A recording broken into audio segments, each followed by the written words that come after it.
Hey everyone, it's Andrea Hiott. This is my diary for October 10th, 2025. It's going to be about E-cognition. So here I am walking down the street, or someone's walking down the street. It's not always me. These are different clips, but where is the thinking happening right now as we are walking? Is it in the brain? Is it in the body? Is it in my phone that's guiding me? Is it in the video camera? Is it in the streets themselves? Is it in the environment? Can we separate all of these things? For most of the 20th century, cognitive science told us that thinking happens inside our heads, in brains that are something like computers processing information. But we actually sort of had it turned around because what we've made of computers are actually just the tip of the iceberg about what cognition really is. We're hardly even able to handle what's really possible and what's really going on in the world. A nested world of so many different layers that we can look at from many different angles and many different positions, as we do. Wherever you are right now, you're experiencing all of this in a different way than me, even though we're in this shared world together.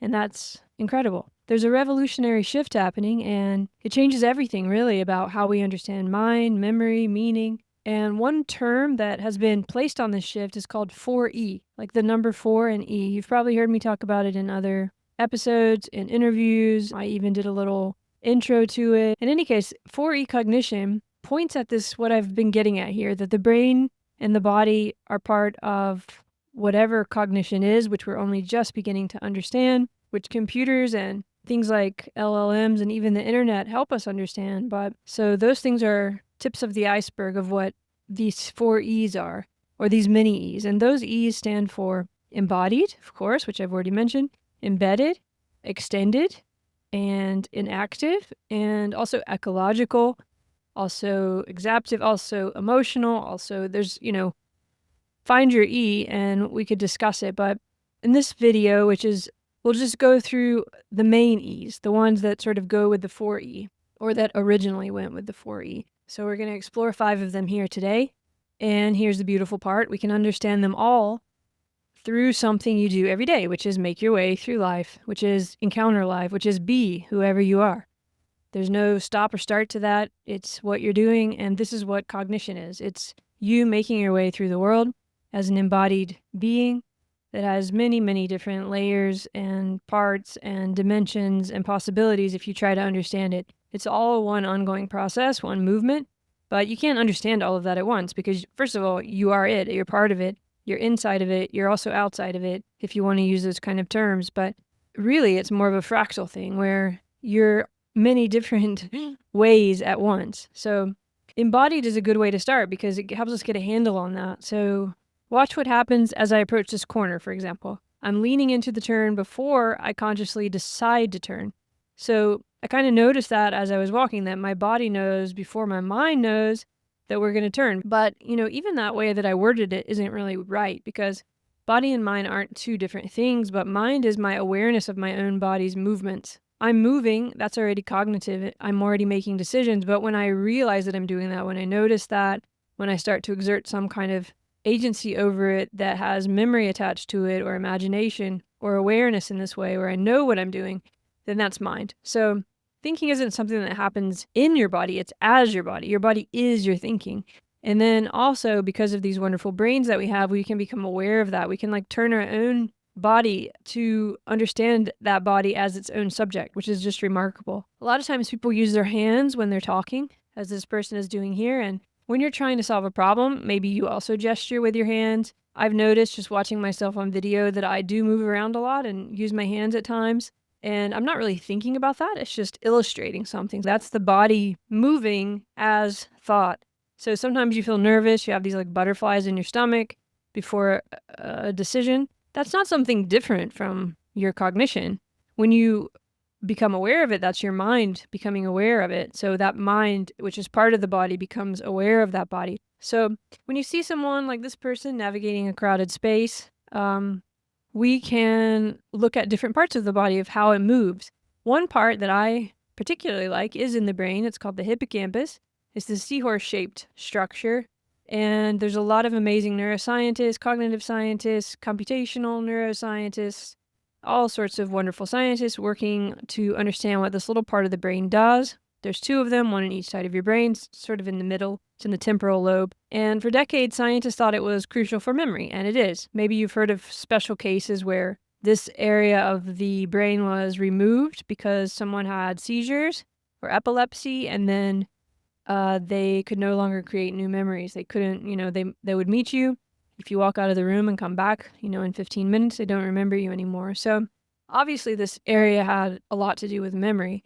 But then in the 70s, people you've heard me talk about and who've been on the show, like Lynn Nadell, discovered that there was something else going on here. So John O'Keefe was the first to come upon and name this idea of the play cell, for example. And there's a whole lot of other cells that have since been named, which sometimes gets referred to as the GPS of the brain, although more recent work shows it's not really a GPS because, again, it's happening in all sorts of dimensions at once. But the point is, the same area of the brain that was found to be essential for memory, which we would think of as, mind, is also essential for how we just literally move through space. So for all these images you've been seeing of us walking, of different people walking, that's all someone finding their way, making their way with the help of the hippocampus, obviously. I mean, not only the hippocampus, but it has a very, very important role to play in that when you're moving here. Remembering something, moving through memory, if you want to put it like that.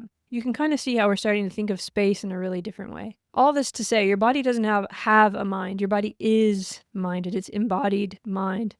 I talked to Tim Ingold, and he made a good point about embodied can sometimes sound like you're stuck in your body, and it's really not like that at all. It's more of this ongoing process that is your body, which is in constant communication. I mean, you're breathing, you're eating, your sensory body is looping with the world in a way. Navigation isn't just a metaphor for thinking, it's literally a form of navigation, or you could think of it the other way around. Before you develop what you probably think of as mind or cognition, which, as I said, is that being aware of all of the stuff that's happening and maybe even attaching it to certain representations linguistically and so on, you're already cognitive just by being alive because you're making your way, you're finding your way, you're moving through the world. And this is already a cognitive act, which as we go becomes something we can notice and become aware of, and that we then call mind. That's a little just tip of the iceberg of embodied mind. But if you even want a more simple definition, just understand that your thinking is not only in your head, it's in your whole body. And that is actually a really beautiful revelation to have when you're moving through the world.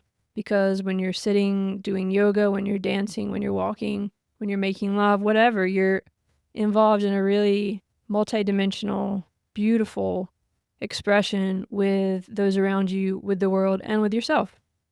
So the next word is embedded, and this is how I think a good way to think about this. I would listen back to the episode I had with David Seaman where we talked about Christopher Alexander and pattern language. I really think of pattern language as a kind of wonderful example of what being embedded is, because if you think about it in terms of space and place, when you walk into certain houses or rooms or cities or mountainscapes or whatever you might be in, that space, you're embedded in it, and it's also creating an emotional and cognitive, because emotional is cognitive, experience for you. So you're embedded in everything, and as you move and as the regularities around you change, so too do the parameters of your cognition. Think about reading a map at home on your couch versus reading it when you're lost in an unfamiliar city at night. So the map might be the same, your brain is, more or less the same, but it's in a completely different context. When you're sitting at home reading that map, you're embedded in a different context. And if you've just arrived in a city, maybe the train stopped somewhere you didn't expect and you had to get out and you're trying to read your phone and figure out where you are. And it's a very different experience, even though if you just describe it, you could say, yeah, I'm looking at my phone and reading off a map. So wherever you are, the context in which you're embedded makes a huge difference for the parameters of what you're thinking of as your cognition, or literally what you're thinking of literally what you are as a thinking being. So content isn't just where you think, it shapes what you think. So you can't pull cognition out of the environment. That's what this embedded is. It's like you're meshed in. Your cognition and you and your body are all this beautiful dynamic weaving with the world, and you can't pull those things apart. So different environments will have different effect. So of course I'm being very general here, but just an easy way to understand this is that the environment that you're in kind of weaves what's possible. It gives you the threads for what's possible for your cognition on some level. Of course, many other things do too, like your body itself, what you ate that day, and so on and so forth, but you get the point. That's embeddedness. Now, extended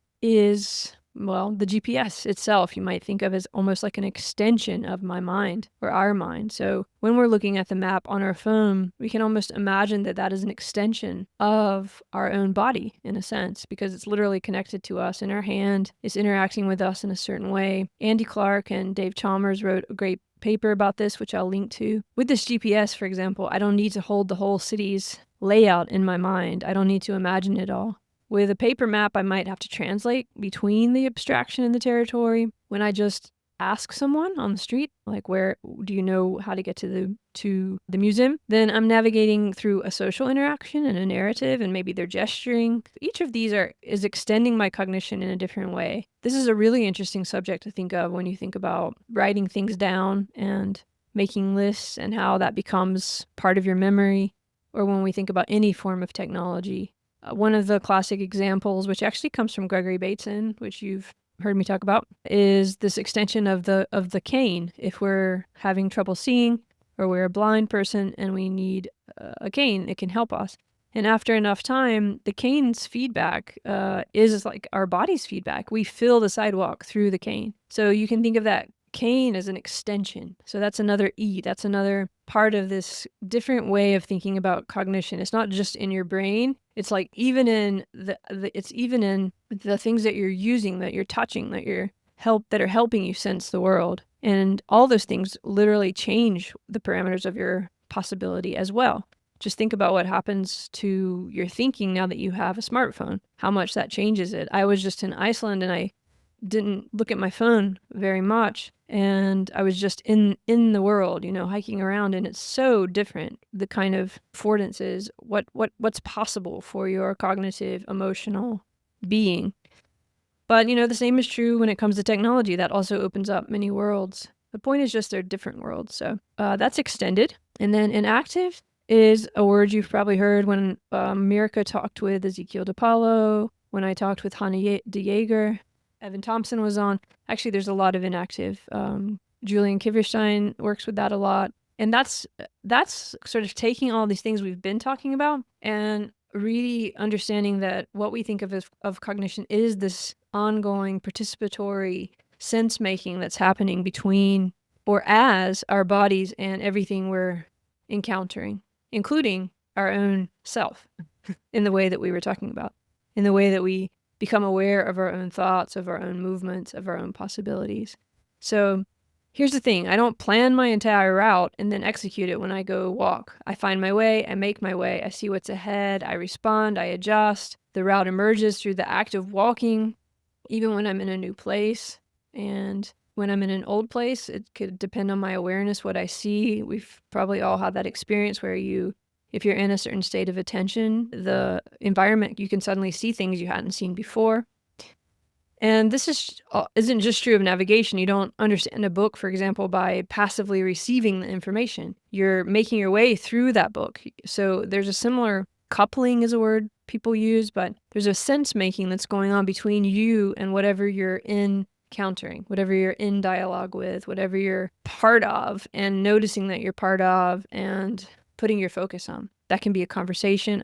It's the people around us. It's the animals. It's the creatures. It can be the plants. All of that is this inactive cognition that's participatory, and it's not something we have or own. It's something we do. It's not a state. It's an activity. We're making sense. We're making way. There's this active, dynamic systems approach tied up in all of this.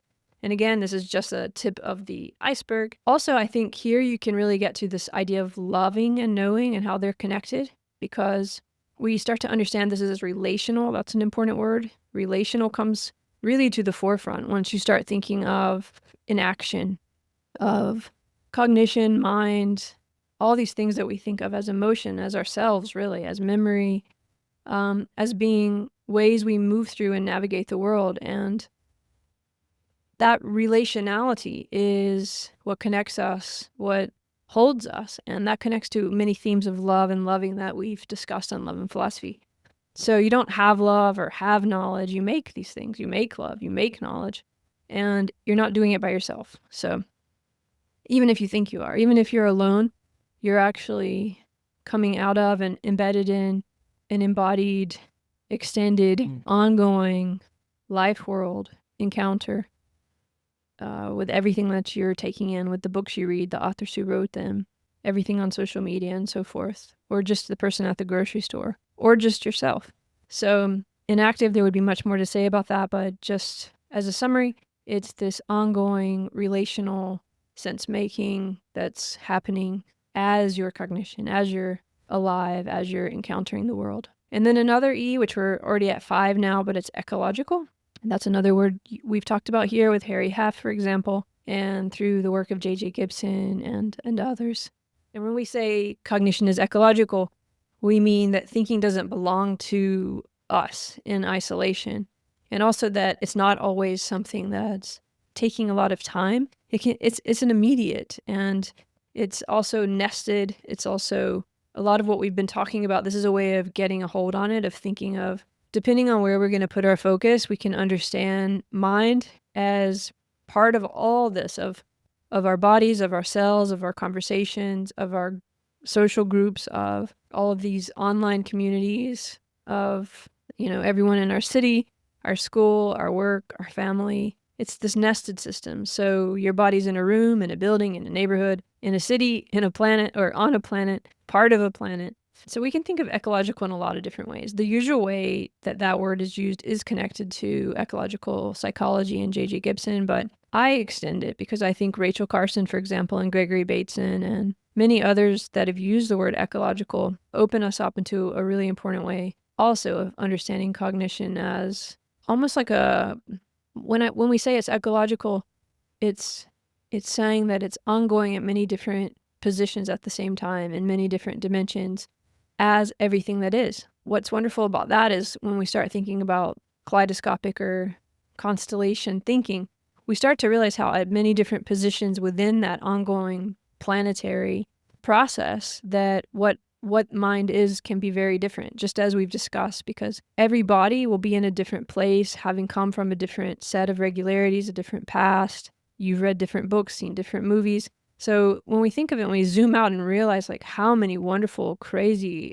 layers there are to the kinds of cognition that are happening, then ecological is a good word for us to understand that, because it's not located in any one body, and yet it's being co-created by all those bodies at the same time, much like an ecosystem. And the health of it really depends on a lot of its parts. So I often talk about this ecological orientation, which is sort of understanding ourselves not as just isolated, meat machines or something, but as living multiplicities, constellations of relationships. So every thought you have is, of course, in some way shaped by every other thought you've ever had and everything everyone's ever said to you. Also, of course, your body, your biology, your language, your cultures, the technologies you use, the rhythms of the natural world that you're in. So again, you're not inside of an ecology, but you are that ecology and you're co-creating it. And that is a thinking process. That is a cognitive process. When we orient ecologically, we start to see that mental and environmental, which is interesting that mental is part of environmental. So when we see that mental and environmental health aren't separate issues, they're patterns that connect. And that goes from the neuron all the way to whatever atoms or planetary constellations in the universe we might be looking at. I'm not saying that all of that is thinking like a human thinks or that it's cognitive like a human. Definitely there would be much nuance in that. But what I am saying is all of that as taken as a whole is creating what we're experiencing right now as cognition. And when we think about navigability, we start to think about, okay, so if I think of that map again, it depends on who I am, where I am, what I'm moving through, how all of those ecological relations are setting the parameters of whatever my cognition might be. Where is this thinking happening? Again, it's not in my body, it's not in the phone, it's not in the street, it's not in the people, it's not in my dog, it's not in the sky, and it's in all those places. It's everywhere and in no one particular place. So that's this new way of thinking, which is an old way of thinking that we're still trying to figure out of how to let all of that be at once in the moving body. in the moving planet, in the moving everything. Context shaping, tools extending, doing the enacting, ecological, relational, turning the kaleidoscope, kaleidoscopic thinking. All of these are almost like poems that kind of spring out of this way of thinking that I've been describing here with the E's. It's part of how we can learn to hold all these perspectives at once and not have to choose between them. We don't choose between being embodied, embedded, enactive, or ecological. It's just different ways that we're understanding one ongoing process, and we can't collapse those into each other, and we don't want to, and we can't solve it. We don't need to make one into the other, but instead we think of it as many different ways to understand this process. So each E gives us a different view of this ongoing process, and we can sort of rotate between them and notice their contradictions and let those contradictions be portals into new ways of understanding and sensing them. We start to experience ourselves not as either or, but as constellations, as many sensual possibilities, many ways of being. And we're not separate minds, but we are unique minds that have something to share with everyone we meet and connect with. And each connection we make, even when they're really hard, can be understood as a way to increase or expand what's possible for us as cognitive beings, and to even change these shared patterns that we have that guide us and that hold us. And that's sort of the heart of love and philosophy, is starting to understand that whatever that is that's holding us, when we listen to it and put our attention on it, we're engaging in an act of loving, which is also a particular sort of knowing, maybe the only real knowing. And both of those are ways we make together through this infinite complexity of existence. And I don't know about you, but I find it just incredible that we can be aware that we're here, that we're part of this. And it's hard, it's challenging, it's overwhelming, it's wonderful. So that's my diary for today. Thank you for listening. Hope you're doing well wherever you are. And I send you another E, which is exuberance. I like that word today. All right, bye.